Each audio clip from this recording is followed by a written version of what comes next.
Kompas TV bersama saya Tili Reabella, saudara, terkait dengan rilis yang disampaikan oleh polisi di Pati terkait dengan kasus kekerasan seksual yang terjadi di salah satu pondok pesantren di Pati. Tadi sempat disampaikan oleh Kombes Jaka Wahyudi, Kapolres Pati, bahwa pengasuh ponpes saat ini sudah ditangkap dan sudah berhasil ditangkap dalam kurun waktu 2 kali 24 jam. Tadi sempat dikatakan juga ada beberapa pasal yang akan dikenakan dan ada ancaman pidana bisa sampai 12 tahun penjara.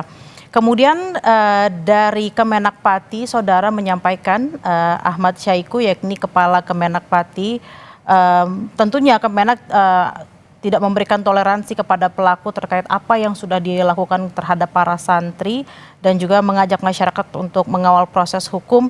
Dan sempat dikatakan oleh Kepala Kemenak Pati, Ahmad Syaiqo, bahwa tanggal 4 Mei Kemenak sudah merekomendasikan ponpes untuk dicabut izinnya dan tanggal 5 sudah dicabut izin dari ponpes ini.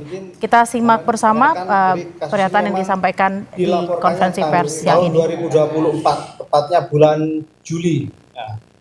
Terlepas awal mulanya dari disampaikan dari tahun 2020. Jadi korban ini baru berani speak up melapor setelah kebanyakan setelah lulus dari tamat dari pondok tersebut dan berani melaporkan. Jadi awal pelaporan di tahun 2024 hanya 5 korban yang sudah melaporkan dan 3 sudah dicabut. Namun kasus tersebut karena ada beberapa yang dicabut tersebut itu menjadi penghambat sehingga kenapa kok kasusnya lama. Jadi meskipun dicabut itu tidak menghentikan, hanya menghambat. Alhamdulillah seiring berjalannya waktu tetap kita mengumpulkan semua barang bukti ya. Akhirnya pada tahun 2026 kita yakin terkait semua tindak pidana dan tersangkanya kita bisa menetapkan terlapor sebagai tersangka. Dan saat ini sudah dilakukan proses penangkapan dan akan ditahan. Selanjutnya tinggal kita melakukan pemberkasan. Terima kasih Pak Kasar Reskrim. Mungkin akan Pak Kapolresta melakukan pendalaman. Izin menambahkan, jadi dari pertanyaan jumlah korban, berdasarkan dari penyidikan kami, sampai saat ini baru 5 korban yang melaporkan.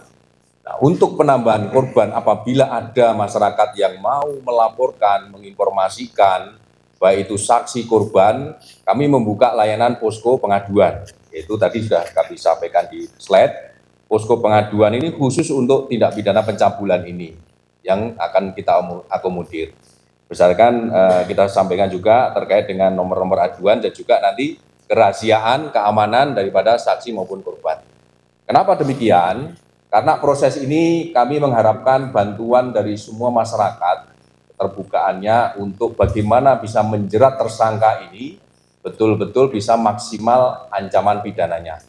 Kita berkomitmen dari Polresta Pati, kasus ini adalah kasus perhatian kita semuanya, tidak boleh terulang lagi khususnya di Kabupaten Pati.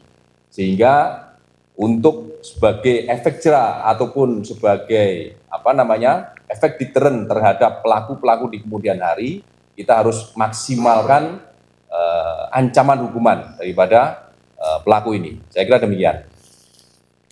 Terima kasih Bapak Kapolresta. Mungkin dari Pak Hartono ada pertanyaan. Terima kasih Pak. Terkait untuk jumlah korban kami menambahkan dari BTD ini juga dari tahun 2024. Ini cuma 1 korban ini, inisial FAN ini yang melapor ke kami. Sekali lagi berkesan.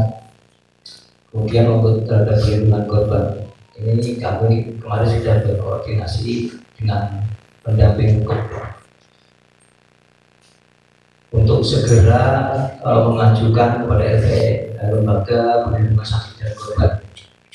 Alhamdulillah kemarin juga dari lembaga perlindungan saksi dan korban Jawa Tengah sudah berkunjung ke BTD dan sudah kami minta untuk mengawal kasus ini.